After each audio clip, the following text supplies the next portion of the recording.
पर हमारे पास ये है कि एक बेसिकली सरफेस है, उस पर आपके पास बेसिकली जो कोफिशिएंट ऑफ फ्रिक्शन दिया हुआ है वो म्यू है, right sir, is it true.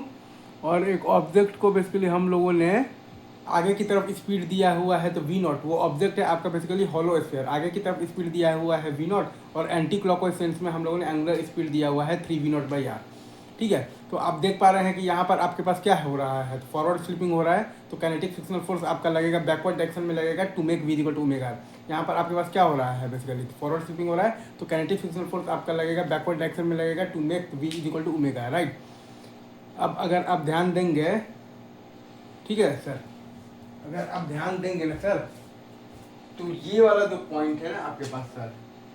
ये वाला जो पॉइंट है आपके पास, इस पॉइंट के अबाउट आप देखिएगा तो काइनेटिक फ्रिक्शनल फोर्स आपका बेसिकली तो ये पॉइंट से पास हो रहा है, राइट। अगर आप ध्यान देंगे तो काइनेटिक फ्रिक्शनल फोर्स जो है आपका वो बेसिकली तो ये पॉइंट से पास हो रहा है, right sir, is it true. तो क्योंकि आप तो आपके पास बेसिकली तो काइनेटिक फ्रिक्शनल फोर्स का टॉर्क जो है वो आपका जीरो है बेसिकली, तो वो पॉइंट के अबाउट मतलब कि वो पॉइंट के अबाउट आप लगा सकते हैं एंगुलर मोमेंटम कंजर्वेशन लगा सकते हैं, राइट सर, पूरे सिस्टम का। तो वो वहीं हम लोगों ने लगाया है, तो m into V not into R minus है हमारे पास 2/3 एम आर मतलब कि स्क्वायर इंटू ओमेगा है अपने पास 3 वी नॉट बाई आर, और ये बराबर है अपने पास। अब जब प्योर रोलिंग स्टार्ट हो जाएगा तब तो हमारे पास तो v is equal to omega आ जाता है। तो सिस्टम का विथ रिस्पेक्ट टू ग्राउंड हम लोग लिखते हैं सिस्टम का with respect to centre of mass, और प्लस हम लोग लिखते हैं सेंटर ऑफ मास का विथ रिस्पेक्ट टू ग्राउंड। जब प्योर रोलिंग स्टार्ट हो जाएगा तब तो आपके पास v इक्वल टू ओमेगा हो जाएगा। तो सिस्टम का विथ मतलब रिस्पेक्ट टू ग्राउंड हम लोग लिखते हैं बेसिकली सिस्टम का with respect to centre of mass, और प्लस हम लोग लिखते हैं सेंटर ऑफ मास का with respect to ground, right sir, is it true. तो ये हमारे पास आ जाएगा, तो 2/3 M R square into omega आ जाएगा आपके पास, तो वी बाई आर और प्लस एम वी आर मतलब कि 5/3 एम वी आर। तो वहीं हमने वहाँ पर लिख दिया है is equal to 5/3 into M into V of the pure rolling into R. तो V of the pure rolling आपके पास आ गया है minus of the 3 V not by 5, तो omega of the pure rolling आपके पास आ गया है minus of the 3 V not by 5 R. अब अगर आपको निकालना है टाइम जब प्योर रोलिंग स्टार्ट होगा, तो वो टाइम के लिए आपके पास v at any time t आप लिख सकते हैं v naught minus mu G T,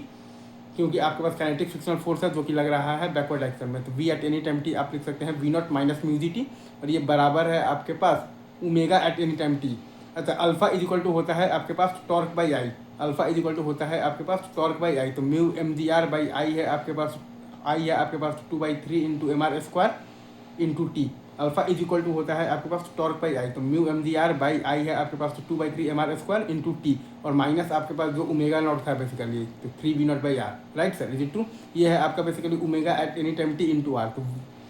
तो v is equal to omega मतलब कि आर लगाए हैं, तो आपके पास जो time when the pure rolling start आ गया है वो आया है आपके पास 8 V not by 5 mu G. आपके पास जो टाइम आया है ना T time when the pure rolling start, वो आया है आपके पास 8 V not by 5 mu G. तो v of the pure rolling आपके पास बेसिकली तो क्या आया मतलब कि आ जाएगा, यहाँ से भी वही रिजल्ट आएगा sir minus 3 V not by 5, and omega of the pure rolling आपके पास क्या आ जाएगा, यहाँ से भी वही रिजल्ट आएगा sir minus 3 V not by 5 है। थैंक यू गाइज, तो लव यू गाइज।